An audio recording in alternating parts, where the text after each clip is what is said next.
What is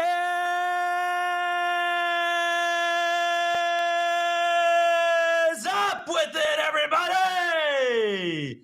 Live from the studios of WIUR at the Murphy Center at Iona University. Welcome, the Ball Knowers. Alongside Luke Dolan, I am Cameron Woolley.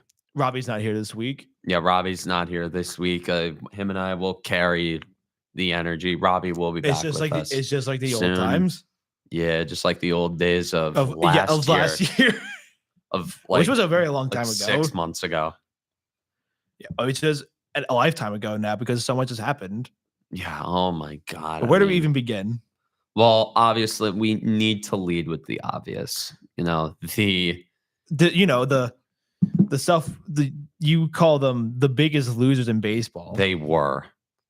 I don't know. The White Sox are up there. Like I stood by what I said at the time. They hadn't proven to me that they were capable of doing something great or being great. Even though they make the playoffs. And then on Friday and Saturday night specifically, they proved to me what I have been waiting for them to prove to me for years, that they have what it takes to be great and be a team that is of the caliber of one that can win a championship. And it was with my pleasure to say that for the first time in my sports fandom and my first time as somebody who has been a member of the media, somebody who's been a presence on the internet, the New York Yankees are in the World Series. Oh, and I hate it. Like I know you hate it. We're gonna talk. I don't really hate the Yankees that much. That's good. That's good. Like I don't really care. But I only rational about it. I mean, I'm like, I don't hate the Yankees that much because I don't need to care about them.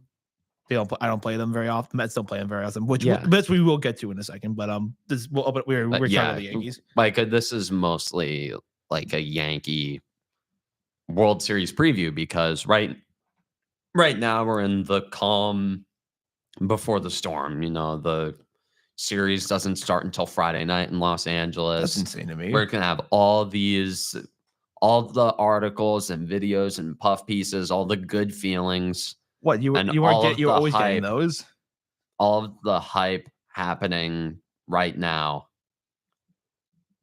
And we're gonna go through all of it. Obviously, we're gonna recap the ALCS, the Soto homer, which it's gonna get a lot more money. One of the greatest moments in my lifetime, or not in my lifetime, because 2009, but in my I have that problem too. In my cognitive memory as a baseball fan, far and away the best and biggest Yankee moment.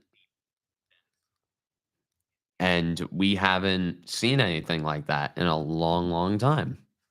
What are great moments like outside of that? Like even though they didn't get to the World Series, like outside of that, like there were some cool moments here and there, like because you have plenty of playoff history. I mean, we've had like some playoff moments here and there, but again, it's like we never won the pennant, so it was always just kind of bittersweet. You had Raul Ibanez. That was sick. Yeah, Raul Ibanez in 2012. You had the Didi home run in 2017. You had a bunch of 2017. That was a fun run. Yep. In 2019, they kind of just blew out the Twins. You had the Didi and the sky is blue. They blew the Twins and the sky is blue. That Twins team won over 100 games, by the way. They did? Yeah. Dude, Bomba Squad, bro. Oh, in 2019? Yeah. Oh, yeah, that makes sense. Yeah.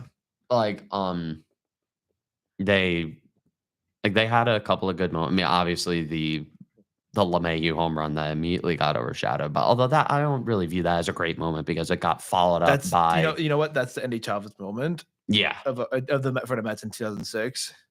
Yeah, which again we'll get to the Mets in a little bit because I have some things to say about that. But yeah, and 2022, I don't really think there were any great moments because nobody really liked that team going into the playoffs. I mean, they stretched that series against the Guardians that they should have beaten them in sooner. Yeah, they should have beaten them way sooner, and then they had nobody really had any good feelings about that team. I mean, yeah, they got swept by the Astros, and then this year, the division series, you didn't really have that many big moments. You had, Giancarlo Stanton stealing base. You had the Stanton homer in Game 3, which was pretty cool. Obviously, in the 8th inning, I mean, that was a pretty big moment. Other than that, there wasn't really anything remarkable about that series. I wasn't you know me. I wasn't feeling. Don't I know it? I wasn't feeling the best after the Kansas City series because I was like, no, whatever. You weren't even feeling good after wins, man. Well, but, I mean, on Twitter at least, they weren't winning in ways that. Oh my god, they weren't winning. They still won. Yes, I know they still won games, and that was the be all end all of what I cared about. But they weren't. I was looking more in the long run. I was like, is this sustainable? Are they? Yeah, I'm like, are they going to be able to keep winning like this, where they keep shooting themselves in the foot and keep leaving runners on? And is this bullpen going to hold up? And in Cleveland, after Game 3, and when you had that amazing 8th inning, when Judge and Stanton went back to back, Judge especially, who has been scrutinized by myself included. That ball carried in that Class A home run. And then you had Stanton following up, and you had Torres getting the tack on run in the 9th, and you sort of had that magical feeling. And then Jankowski Noel, big Christmas, that big moment. Merci beaucoup, Jankowski Noel. He's not French. and I was just thinking, and then all the bad thoughts came back. They were gone for an inning and a half, and then they all just came back. Here we go again. The realization of, oh, yeah, this is what this team has done in the playoffs, in the ALCS. This core, at least. Snatching, yeah, this core, the group. That's what I meant. That group. The Judge, Boone, Stan Cashman, that group. Cashman. Well, you got to be more specific with Cashman, but yeah, I get that. But Game 4, then they were up 4 in Game 4, and then they blew the lead. And then I was thinking, here we go again. But then they punch back off Clase again. And also, shout out to Mariano Rivera being the only good reliever or closer ever. Dude, everybody else sucks in the playoffs. Everyone just sucks. And Game 4, Game 4, the Yankees showed something that this group, they just hang around, has not shown in a long, long, long time. Something that I haven't seen from this team in the playoffs. The ability to get back up after getting knocked down and kicked in the teeth. You just gotta hang around, man. You just gotta hang around. Most of the time in these playoffs or in the postseason, whenever the Yankees get punched in the mouth, they don't respond. They lay down and let the other team carry the momentum. Or if they do, they immediately get punched back again. Yeah. And in Game 4, they showed a lot of that resilience. The mark of a winner. Just hang around. And then in Game 5, I thought they were gonna get. I thought Bibee was cruising, and then in the at least you were up 3-1. And then I wasn't super duper worried because going into Game 6, it would have been at home, Cole on the mound. I wouldn't have been bent out of shape if we lost Game 5. But Bibee cruising, Judge hitting into the double play in the 6th. I'm like, okay. But who else at the plate but Giancarlo Stanton, ALCS MVP Giancarlo Stanton, playoff performer Giancarlo Stanton, gets If he gets booed ever again, gets the juiciest, fastball, most tender, delicious looking meatball that you have ever seen. It was a curveball. Oh my God. 83-mile-an-hour curveball. Oh my God. Naylor set up low and out, but Bobby just missed the spot. Hung it, and Stanton just blitzed it just out of the stadium. I think the exit velo was 117 miles an hour. It got that in Curry. It was a ballistic missile. And they tied the game, and all of a sudden they were back in it. Bobby was knocked out of the game. Yankees are in their bullpen. A bullpen that wasn't really effective against the Yankees. A bullpen that the Yankees had no problem getting to, even their higher end guys. Even literally the best closer in baseball at the moment. Debate. Now he's not anymore. Before then he was. Yeah, before the postseason started. Yeah, before the playoffs started, Clase was the best closer in baseball. But going through the few innings and then the types of performances that the Yankees got out of their relievers, not even the stereotypical Clay Holmes, Tommy Kahnle, Luke Weaver chain that they went with for a majority of the playoffs. When those guys were burnt out, they went to, dude, I just want to give so much love to Mark Leiter Jr.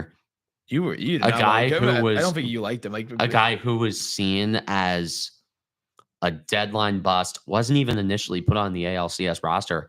Ian Hamilton gets hurt, and then they need someone. Leiter comes in and just total fireman. Just puts out fires and and shoved in that game 5. And then Jake Cousins coming in an inning in the 3rd. What up, Cuz? Shoving. They couldn't touch him. And then you go into the bottom of the 9th, and then Luke Weaver on the mound, and he gets the shutout frame. Then we go to the 10th. And this, I mean, forgive me for not remembering who got on before, but with 2 outs, Juan Soto coming to the plate, and Hunter Gaddis, who is no slouch either, one of their high-end guys. And Soto was he went down early, and then fouled off a series of pitches consecutively that would have gotten probably any other hitter in the major leagues out. But Juan Soto, he's not every other hitter in the majors. He is Juan Soto. Yeah, he is one of one. Yes, you stole the words right from my mouth. He is one of one. And he just fouled everything off and kept the bat alive. And the whole time he was just shaking his head. He was nodding. You had a feeling that something was, as that at bat went on, that in some way, shape, or form, he was going to come through. He was not going to be denied his signature moment as a New York Yankee. And the whole time he was sitting fastball. He wanted fastball. That was the only pitch he was going to seriously offer at, was a fastball. And the catcher, whether it was Bo Naylor or Austin Hedges at this point, set up the glove high out of the zone so he could give Soto a fastball. But Gaddis just barely missed his spot. He put it just a bit too low. And for Soto with the hit. Yeah, and Soto just touched off on it. I thought he got under it. I thought he got under it. Huh. And when he hit that ball, I was like, he got under it. But then when Thomas did that little twist, and when he didn't even leap for the ball, I'm going to be straight up, I kind of blacked out. Yep.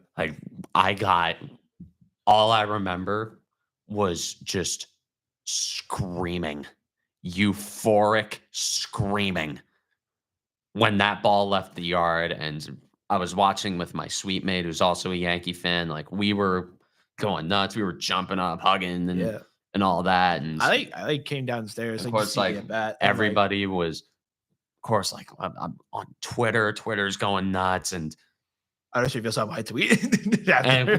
and there was so much just emotion. It was just a weight lifted off my shoulders. It was the last few years of irritation and anger that have come from constantly falling short, just alleviated. 2017, the cheaters, the buzzers went away. 2018, 16-1, the Gary Sanchez barely missed walk-off grand slam went away. Altuve in 2019 went away. Mike Brasso went away. I forgot about that home run. Cole's blow up in Fenway Park went away. God. Getting swept by Houston in 22 went away. All in that one moment where I don't have to look back in the past. I can reflect in the present. I can look back at the now. Yes. And the now ahead of the New York Yankees. It's Friday night. Is Friday night. They will travel to Los Angeles as they will try to win their 28th World Series championship in a series that offers and promises to be nothing short of a straight up war. You got multiple Hall of Famers on each team. You want to talk about, and I'm sorry, I'm just going to be straight up here. Anybody who's saying that this is bad for baseball is just salty that the two teams are in it that like they don't like. I'm sorry, I worded that terribly, but it's you see, it's the one thing that baseball fans don't like. All right? Yeah, it's the one thing that baseball fans don't like, but it'll grow the game. You have the two most recognizable brands in baseball. People will watch. People will watch. Well, there will be ratings. Why are there only two good teams that they know? There's like 28 other ones. I know that's how you go to that's how you go to game, man. I'm just saying. Yeah, because Rangers Diamondbacks really did a heck of a job last year. I mean, they got rid of the Phillies, so I'm fine with that. Yeah. But again, we'll go shots up on that. Hate Philadelphia. Yeah. Of course, we can agree on that. Yep. But yeah, the Yankees. I kept telling you, man, the Yankees are a great team. They are a great team. I kept telling you all season. I just needed to see it. I just needed to see it to believe it. Because every single time before this, when I believed. Also, if they didn't get to the World Series this year, it was never going to happen. Yeah. This is sort of like, let's just not get it twisted. This wasn't oh my God, they finally made it. Of course, some of those emotions, now like the rush of all that emotion, but this was you better make it to the World Series year. Although to be honest, like the way Houston was this year, I think the Yankees would have beaten them. They could have. I mean, they don't have pitching. I think the Yankees would have beaten Houston this year. They could have. I definitely could see it, but you never know. Again, you never know. The only team that I think in the American League that would have given the Yankees more trouble than the path that they went through was Baltimore. I agree with Baltimore. They probably would have risen up to the case. I was squeamish about playing Baltimore, but again, Baltimore doesn't really have great pitching, and they've cost themselves by moving their left field wall back because of the Yankees. Yeah. Someone says, one of my friends, it's the two biggest populated centers for the primary teams. It has international stars. It even has it's MLB's like wet dream of a blockbuster showdown. Oh yeah, I tell you, if nothing else, this series it's going to be a blockbuster. Yeah, we'll see. I mean, it's for the people who don't care about baseball but bought a cool hat once. I'm just saying. Hey, dude, the Cowboys fan base is divided up right now. They're gonna be tuning in though. They probably will. I don't know if I will be. People are going to be tuning in. Dude, this is going to be an amazing series. We'll see. Come on, dude. This is going to be. I'm not looking forward to how great of a series this is going to be. I want to win. You want to win. I want to win. I want to win above all else. And then I guess that has sort of been lost throughout all this. In my experience as a fan, I'm so happy that they finally got to the World Series that I'm kind of forgetting that the job's not done. They got to go in and win 4 more games before the Los Angeles Dodgers win 4 more games. Yep. And I boil it down to this. Just go above 500 over a 7-game span. Well, yeah. And you're world champions. I think this Yankee team, especially win 4 games after the fight that they showed in the ALCS, I think this team is very capable of it. I believe. For the first time in a long, long time, I believe that this team's got something to it. I don't know, just like I didn't get that feeling until around game 4, and after game 5, I really got that feeling. Yep. This is a team that, like, if they just beat Cleveland in like 6 games and they weren't really that convincing, they didn't have great moments, I would have been like, yeah, it's cool that they got there, but I can't really see them beating LA. But now that they had those moments, that they had to show a little resilience, that the bats showed up, the big bats too, Stanton and Soto. I mean, Judge, to a degree, in the ALCS had a couple of big moments. Yeah. I told you he was gonna come through. I told all the Yankee fans he was gonna come through for them. And just saying, dude, Aaron Judge has some pretty good career numbers against the Los Angeles Dodgers. Yeah. He'll come through. Dude, like I've got a hunch, dude. Judge is due. Yeah. Judge is doing this series. He's got to have a moment. He will. He's I'll have all those juice balls for sure for this series. For Judge and Ohtani. I would not be shocked. I will say the Soto and Judge home runs in the Cleveland series did suspiciously carry out. I will say. Shut up, bro. Let's not. But it didn't matter anyway. Let's not do the conspiracy theories here. Anyways, the Yankees got a good shot, and it's going to be ideally it will be a great series. I don't see the series going less than 6 games. We'll see. I mean, I like the way the Yankees match up against them, though. Like, it would be so their lineup because it would be so convenient for the Dodgers pitching staff to finally fall apart immediately. The Yankees, it would be so convincing. It would be so. You know why? A big reason why I preferred the Dodger matchup over the Met matchup is because of the makeup of their rotation. Yeah, the Mets are mostly lefties. Yeah, Sean Manaea would have carved this Yankee lineup. He was good this postseason, except for the last he was great. You know, let's we'll get to the Mets later. In a second, yeah. The Dodgers pitching staff is kind of composed almost entirely of 3 guys. Of righties. Yeah, I was like 3 guys. Their bullpen too. And Vesia, we don't even know if Vesia is even going to be there. They're only like lefties. Anthony Banda, former Yankee Met Anthony Banda. Oh, interesting. Yeah, I remember Anthony Banda too, which is crazy. Jeez, you just remember the most random people on your team sometimes. Oh yeah, I'm trying to remember something right now. Like, I think if Gamble, if the Yankees, another guy who played for both the Mets and Yankees. I think if the Yankees jump on their starters early in the series, that's what you have to do. Like game 1, Cole's going game 1. Like that was already confirmed. I mean, even like they didn't even have to say it, and he could have just walked onto the mound in game 1, and everyone would have been like, "Okay, yeah." The Dodgers pitching is held together by glue, Scott's tape, and some spare parts I found in the scrapyard. I assume it's going to be Garrett Cole versus Yoshinobu Yamamoto. That's another storyline here. If you can like just work Yamamoto, just he spat on the Yankees and the Mets in the offseason. You're like, you and me, hey, we both have a vested interest there. Yeah. If you got to like work Yamamoto's count early because he's efficient with his workload, and they don't let him go past like 80 pitches or something like that. So you got to be like efficient with him. If they jump on their starters early, you have a chance. And it's just like, say in games 1 and game 2, they jump on the starters early and they wear down their bullpen a lot, and say it goes back to Yankee Stadium tied at a game apiece. I mean, that's how I felt about the NLCS, but yeah.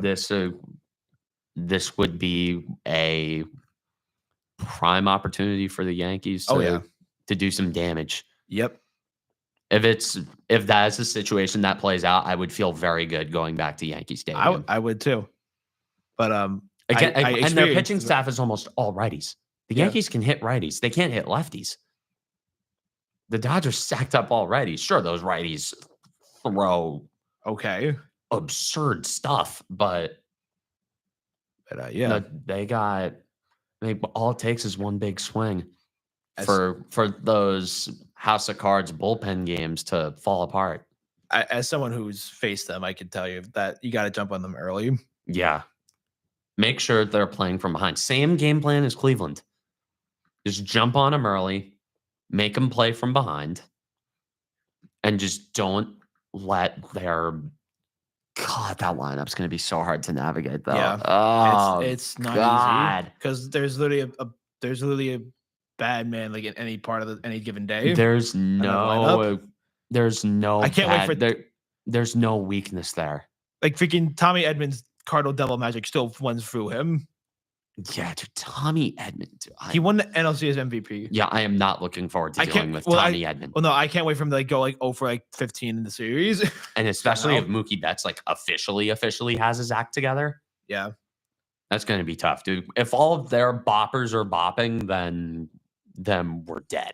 I don't know how Tommy Edmonds hit a home run in Game 6 with the fastball super up in the out of the zone. Dude, he's got the Cardinals Devil Magic. Or convincing the balls were maybe juiced. Oh my God, dude, let's not. You with the conspiracy theories. I mean, I will say it did not matter. It didn't matter.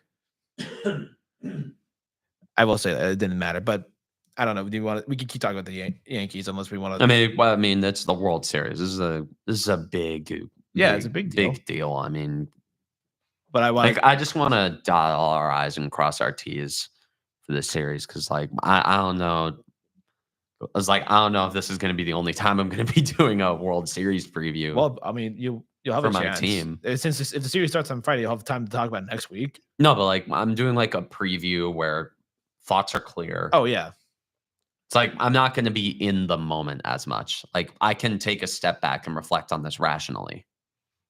Yeah, and also, next week we're going to be deep in the series and we're going to be talking, and I'm either going to be dooming or I'm going to be hyped. I'm going to have to be team counselor for you. Yeah, oh, dude, this is man, but it's I woke up on Sunday and I'm the Giants couldn't ruin your mood. The Giants couldn't ruin my mood. I could not care less about what Saquon did.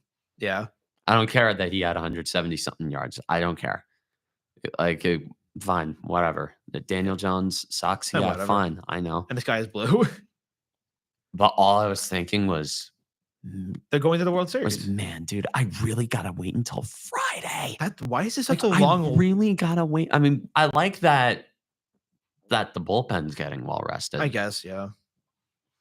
It's our relievers were kind of worked a lot. Luke Weaver kind of showed signs of fatigue, but Game 5 I also like Luke Weaver because we share the same name. The Luke Weaver's just he's just such a great reliever. Yeah, he's done such a job. You can't pitch the Dodgers into submission. You either have to shell them with runs or you lose. Yeah, you can't. There's no. You can't really pitch around them. We're not beating them with our pitching. You have to beat them with their bats. we gotta outslug them. Yeah, but Look, hey, dude, this Yankee staff has been really good. I mean, how much of it is the Dodgers' offense, and how much of it is the staffs that they faced? Man. It's Sean Manaea did a pretty good job against them in Game 2. So they're capable of being shut down. But you can't contain to say them. That this. But even then, in Game 2, in Game 2, they still had a chance to even get back in that game too. But they didn't, dude. They're human. And again, dude, this is Dave Roberts we're talking about. Dave Roberts versus Aaron Boone. The Dodgers are very capable of beating themselves. Yeah. They have in numerous situations. And also, I just want to make a quick point here. Shohei Ohtani is baseball's version of Kevin Durant, and not nearly enough people are talking about it. bro, dipped, and then sold out to ring chase and make a super team. Yeah, and I gotta tell you, the way Fox kept just giving the Dodgers the benefit of the doubt and all the credit in the world made me actually want to projectile vomit the entire time. I am not looking forward to this booth and this production. I mean, we got one series of reprieve. You were lucky to be on TBS, I gotta say. Yeah, we got one series of reprieve. Although we got the bad half of TBS for the ALDS with Bob Costas, which I can't believe I'm saying. You still got Ron Darling, though. Yeah. I like that guy. I mean, Ron Darling. You know, he's whatever. I mean, well, obviously, obviously, you like Ron Darling, but anyway, I like Joe Davis, but I think he's a Dodgers guy too. But on Fox, he's good. He's good on Fox. Like, he knows what his role is on Fox. Yeah. Which is what you do as a broadcaster, as a play-by-play guy myself. Who has called games between Iona and other schools in MAC play. I made sure to keep my own vested interest out of it. Okay. I don't want to keep cutting you, but I do want to talk about the Mets. Yeah, we should talk about the Mets. Because they lost. They lost, and it sucked. It did. Part of me felt that they could win the World Series with the way they were playing, but they didn't. The Dodgers are just much better of a team. But I usually am mad after playoff losses, but I was sad, but I was like, I couldn't be that upset about the team, considering how the perception of the team was going into the season. Transition year, punt year. Well, it was the punt year, and they kicked it all the way to Game 6 of the NLCS. Quite the transition year. They started out 0-5, got some life back, got to 12-8, the rebound, and then had a god awful May where they're 11 games that are 500. No one thought they were gonna do anything with the highest payroll in baseball, but with most of that being elsewhere. People forget, but they don't want to. But then Grimace froze at the first pitch, and vibes were immaculate, and other things too. OMG, and then they just started to win, and they kept winning, to all the way to being in the wild card spot, and getting themselves a chance to be in the postseason. And then they stumbled a tad bit. But they bounced back. They kept winning. They kept themselves in it, and then the whole week and a half of baseball to end the season, where vibes were really bad after the first Atlanta game, and then having the rain delay, and then losing the first two games in Milwaukee, but then Peterson froze up a masterclass of a gem to keep their playoff hopes alive. And then the doubleheader in Atlanta. Francisco Lindor has given me so many great moments to the sit with. That 2-run home run to get them the lead back after they blew it, and then Diaz shut the door to clinch the playoff spot. The fact that he even made the playoffs at all, I would take that. I would have taken that all day. Considering how they started, that was enough of a season. Although that being said, as the Milwaukee series in the wild card series progressed, it would have been disappointing if they had lost, but they made it. But then, especially the way they would have lost in Game 3 would have been really bad, where they were just in it, but they just couldn't convert. And then Pete Alonso comes up to the plate. His Mets career was over at that point. It was over. And the season was over, and his career was over with the Mets. And then he crushes Devin Williams changeup to get them the lead.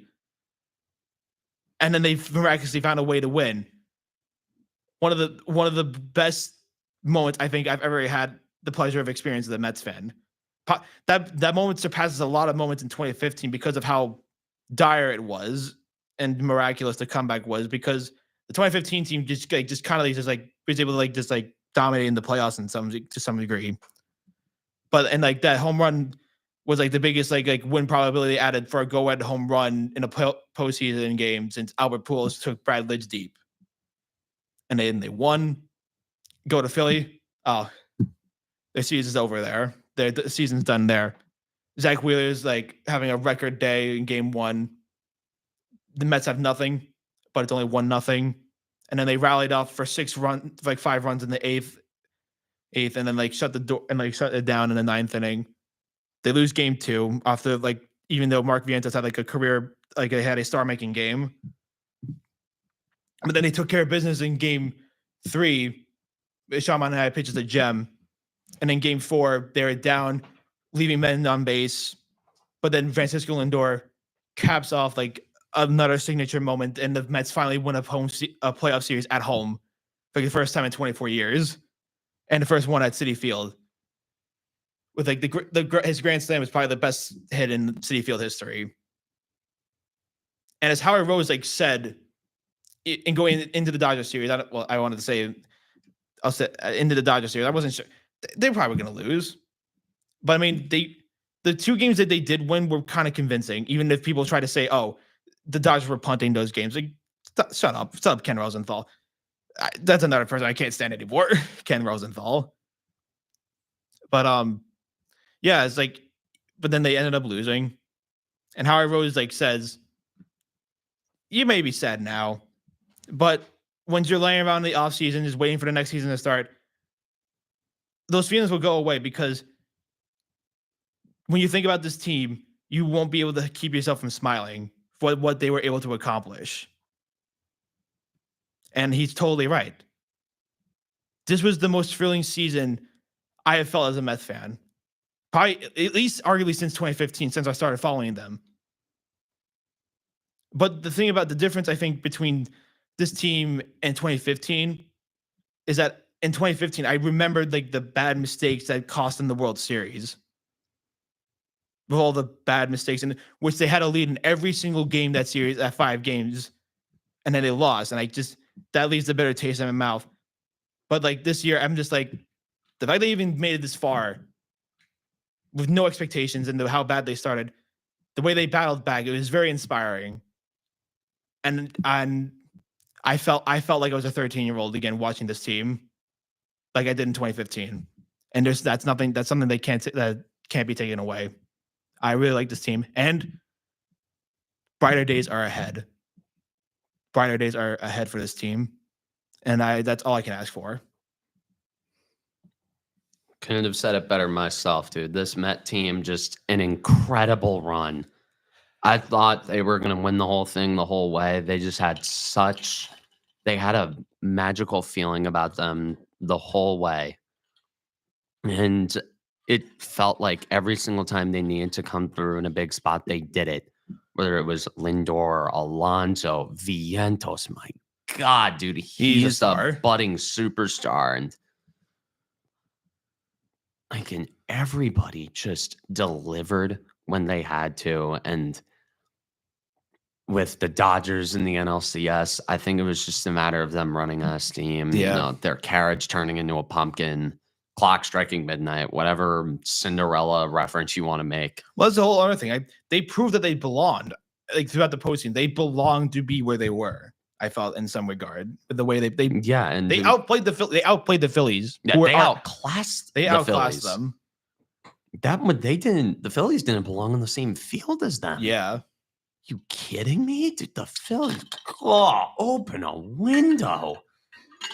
The Phillies, not on, but that was just an outclassing on your part, and the rally pumpkin and Candelita, the OMG. It was just such a fun season. It was a fun run, dude. It was just a fun season. I'll give this to the Mets. Every single time they're good, and when they go on a run, they make it count. They make it, yeah.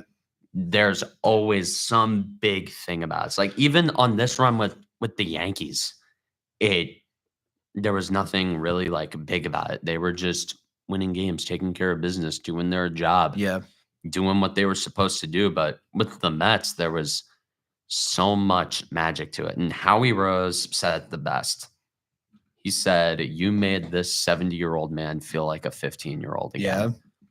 Yeah, I love Howie Rose the so Mets much. brought out the best possible feeling that you can bring out in a sports fan, making even in defeat, making a grown man and probably millions of other grown men around the world, for if only a fleeting moment, feel like a kid again. Yeah, watching their team do what they do best and making them briefly forget about all the troubles of life and the world and everything. And even past Mets trauma. Dude, this Met run, I don't know how we're gonna feel about it down the line, but it feels like it deserves a 30 for 30. It does. I mean, that week and like a half that happened. Yeah, dude. It was the craziest week and a half, the best possible week and a half that you can experience as a sports baseball fan. And like that's the thing. Just euphoria, every emotion that you can experience. The struggle, but at the end of the day, you're winning. Yeah. And then the next day you go out and do the same exact thing. I've never seen anything like it. And I don't know if we'll see it. I don't know if we'll see something like that. And again.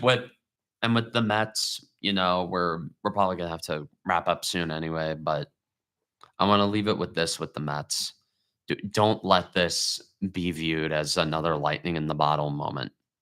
Yeah, you're next year, that magic's probably gone. There's expectations. And I mean, I think you're going to be expected to follow up on that. You're going to be expected to provide reinforcements in the offseason and free agency, all that money coming off the books. Oh, the books, and I'm not going to bring up the guy that you're about to bring up. I'm not even. Who knows? They might not even get it, but we'll see. They're gonna take big swings, as they should, with all the money that's coming off the books, and we know they are willing to spend. If they're willing to spend that much money on dead money, think of how much money they will spend on like actual players to play for the live team. Money. Yeah, but that's a topic for later in the year. We have the World Series now to cover, but it's just there is some sadness because I don't know how many of these players are going to be back next year anyway, because a lot of them are free agents, and that's somewhat sad. I don't know how many of them are going to be back, and it's just I don't know if I will experience anything like that again. The Mets brought out so much joy, even in defeat. It was just such a fun ride, and I'm keeping myself from like just crying with being proud of the team. I just hope they can capitalize on the momentum. Don't let the flame die out. That's all I'll say, dude. Just don't let it die out. Don't let it die. Because I don't want you to look at this run the same way that I looked at the 2017 Yankees for the last few years, like every moment until like this past weekend. Yeah. Like I don't want it to be looked at as the best it got. I mean, yeah. You want it to be a start. You don't want to have a million setbacks. You don't want to have frustrating contracts. You don't want to have underperforming players and weird managers and dumb decisions and shooting yourselves in the foot. Yeah. Like you want to capitalize on this. Yeah. This is the thing also. Like the Mets historically are lovable losers and they don't make the playoffs very often. So moments like these are very rare. Yeah, and they so I appreciate anytime they make the playoffs, even if sometimes they do. When they go out like as sad as they did in 2022, it's I don't know. I don't really feel good about it. But this year it's great to feel about it, and we actually have a good owner, and we have literally the smartest man in baseball in David Stearns. At least that's how the perception is, and I completely trust both of those guys to keep this going.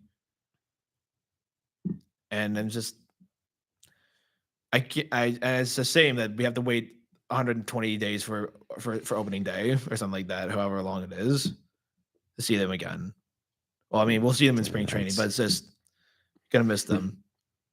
I'm just sad it's hockey season now for me. Yeah.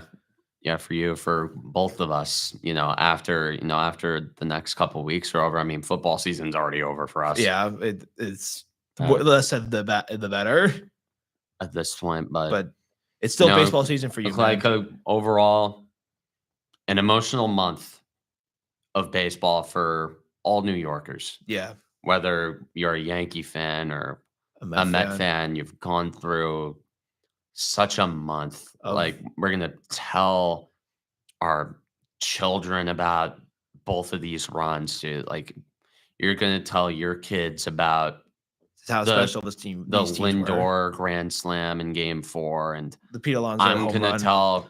I'm gonna tell my kids about Juan Soto's blast that sent the Yankees to the World Series, and just this is why Juan Soto, future Yankee manager now because of it. Yeah. But there are a lot of times, and I want to leave it at this. There are a lot of times where I ask myself, why do I watch sports? Yes. Why do I put myself through this? Why do I sink so much time and energy? Why did I make this my passion? This is why. Whenever I go through the anger and the irritation, where I could just be like, man, if I picked anything else, I'd be in a fine mood right now. But and then you have this whole month. You have Saturday night. You have these moments that remind you why you fall in love with this game in the first place. And anyways, that'll be it for us. That'll be it for us. Thank you, everyone, for watching, whoever tuned in. We'll be here next week. Yeah, we'll be here next week. Robbie, hopefully, will be back. We're going to be talking Yankees World Series. That will be guaranteed to still be going on by next Tuesday. But anyways. And the Jets didn't do anything before our show anyway. Yeah, the Jets did. We didn't get a Jet story. And even if we did get a Jet story, we would. No, we wouldn't. No. No Jet story this week. No. But, anyways, from Luke Dolan, I am Cameron Woolley saying so long and take care.